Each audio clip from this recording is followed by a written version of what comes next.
तो मैं बोले कि ऐसे को थोड़ी जाने देंगे, इसका आपको मुआवजा भरना पड़ेगा। उन्होंने फिर हम लोगों की चोटी काटी, और वो एक महिला थी जिससे हमने यज्ञ में आहुति नहीं, मतलब जब वो जो होता है वो हमने करवाया, तो बोले कि तुमने मतलब जो है जो आपने करवाया है उसने आपने पैर छुआया होगा। हमने कहा पैर नहीं छुआया। हमने कहा बुलाओ इनको। बोले संकल्प कराया था, उसमें संकल्प में पैर नहीं, भाभी ने छुआ। तो वो महिला बोली कि नहीं, इन्होंने पैर नहीं छूने दिए, हम छूने की कोशिश करें, नहीं छूने दिए। उस महिला ने तो सही बताया। तो बोले कोई बात नहीं भाभी, आप अपनी पेशाब करके ले आओ। पेशाब करके ले आई, तब हमारे ऊपर उन्हें छिड़का कि अब तुम पवित्र हो गए, ब्राह्मणी का मूत्र अब तुम्हारे ऊपर पड़ गया, अब तुम ब्राह्मण हो गए, अब तुम जो है अब सही हो। इसके बाद अब इसके पैर में पैर पड़ो, नाक रगड़ो। मेरे प्यारे यादव समाज के भाइयों, आप लोग आवाज उठाएं। हम लोग सात कुशवाहा और सैनिक समाज सभी बुद्धिस्ट अम्बेडकरवादी आप लोगों के साथ हैं, पूर्ण रूप से साथ देंगे।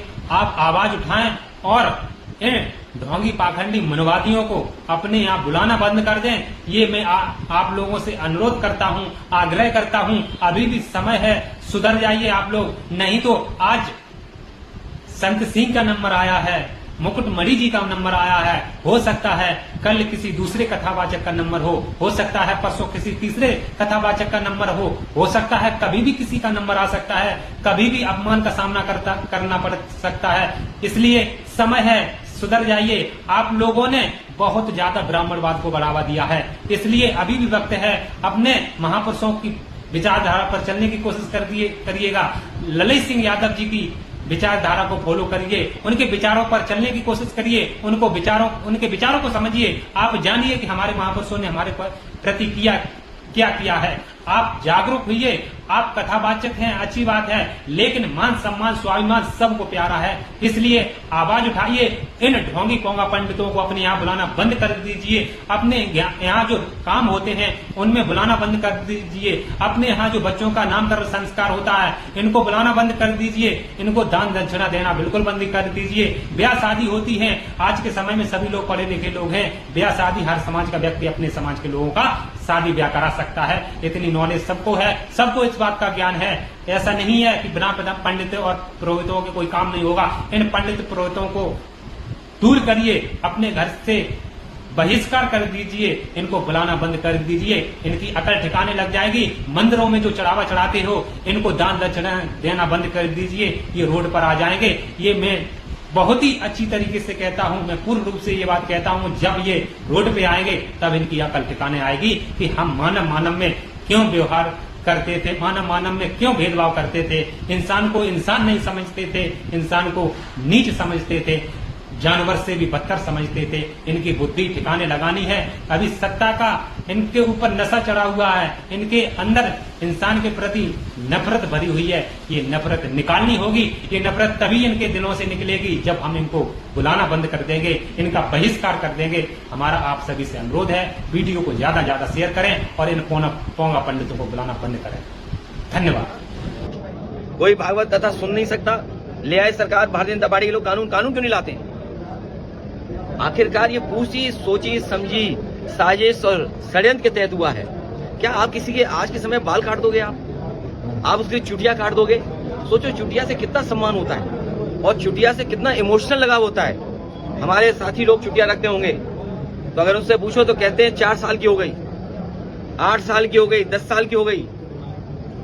जिस शास्त्री जी की चुटिया कटी है, सोचो कितने वर्षों से चुटिया रखे थे। ये कौन वर्चस्ववादी लोग हैं? कौन ऐसे लोग हैं जो चुटिया काट दिए बताओ? और पेशाब की बात मैं नहीं बोल रहा हूं आपको।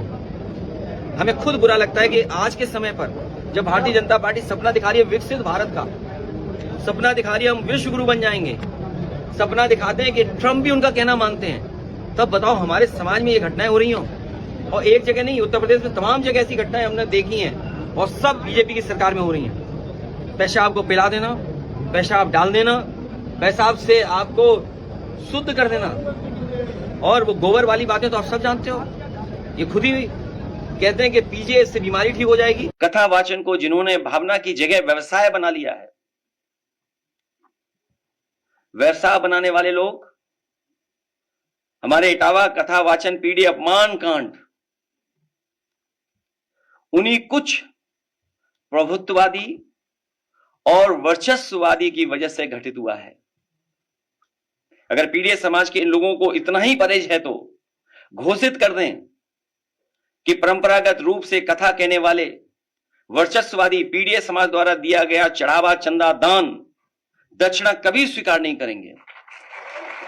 तीनों की मांग ये है कि इनका सामान जो रख लिया है घर वालों ने जिस गांव में गए थे, वही इनका सामान वापस करें। आइए आइए एक एक लाना, एक पीछे एक एक एक एक लाना।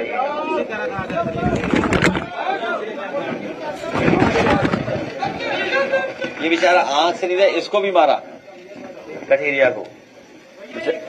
और इन्हें हम लोग अभी तो ये लिफाफे में 21-21 हजार रुपए हैं, लेकिन इनको हम लोग पार्टी की तरफ से 51-51 हजार रुपए दे रहे हैं।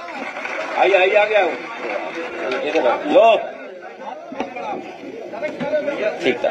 योगेश वर्मा जी, डॉक्टर प्रदीप कम निकाल लो। प्रदीप यादव विधायक औरैया की तरफ से 5,000 रुपए का सहयोग। अरे प्रदीप जी ने भी जेब से निकाल दिया। लो ये आपस में बांट लेना बराबर बराबर, बराबर बांट लेना। पीलीभीत के जिला अध्यक्ष जी ने 5,000 का सहयोग किया। साहब ने